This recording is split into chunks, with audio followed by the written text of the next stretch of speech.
ABD Dışişleri Bakanlığı'nın programına katılan Uygur iş adamı Ekber Esad'ın Çin Komünist Hükümeti tarafından ulusal nefrete kışkırtmak suçundan 15 yıllık hapis cezasına mahkum edildiği öğrenildi.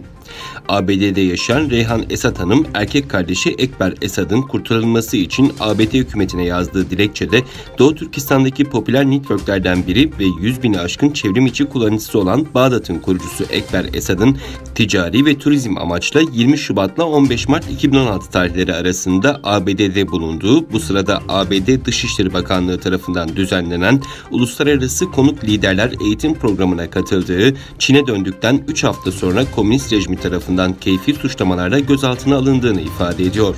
Konuya ilişkin New York Times gazetesine çıkan haberde ABD Dışişleri Bakanlığı Sözcüsü Morgan Ortagus, ABD'li diplomatların Esad ve onun gibi Çin Komünist Partisi'nin suçsuz yere zorla tutukladığı insanları derhal serbest bırakmaya ve Doğu Türkistan'daki acımasız politikalarına son vermeye çağırdığını ve mesele çözülene kadar hatırlatmaya devam edeceğini bildirdi.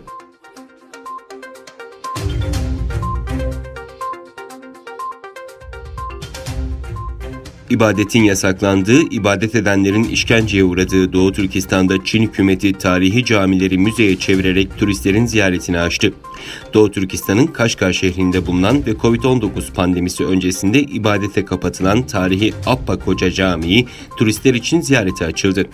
İslam'ı hatırlatan her türlü simgelere düşmanlık eden Çin, sadece Kur'an-ı Kerim okuduğu, telefonlarında İslam'ı anımsatan görsel ve video taşıdığı için binlerce Müslümanı cezaevine atıyor. Müslümanları kültür ve medeniyetlerinden vazgeçirmek ya da uzaklaştırmak için Uygur, Kazak, Kırgız Türkleri olmak üzere 3 milyondan fazla insanı toplama kamplarında tutuyor.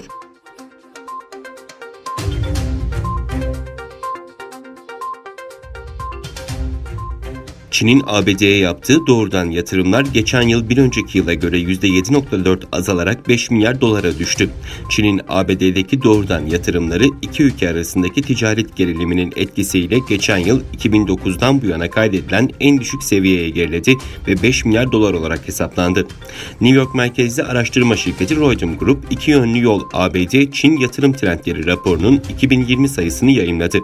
Rapora göre Çin'in ABD'ye yaptığı doğrudan yatırımlar 2019'da bir önceki seneye göre %7.4 azalarak 5 milyar dolara düştü ve 2009'dan bu yana kaydedilen en düşük seviyeye geriledi.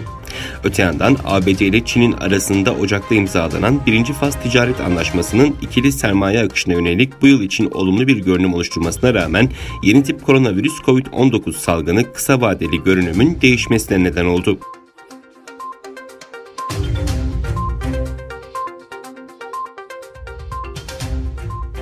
Çin Maliye Bakanlığı, ABD'den ithal edilen 79 ürüne ilave gümrük vergisi uygulanmayacağını bildirdi.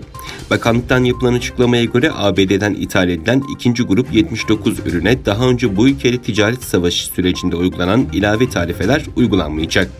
Söz konusu karar 19 Mayıs'tan 18 Mayıs 2021'e kadar geçerli olacak. İlgili ürünler listesinde nadir elementler, hava aracı radarları, yarı iletken parçalar, tıbbi dezenfektanlar, kıymetli metaller, kimyasal maddeler ve petrokimya ürünleri yer alırken bu ürünlerin toplam ithalat hacmi ve değerine ilişkin bilgi verilmedi.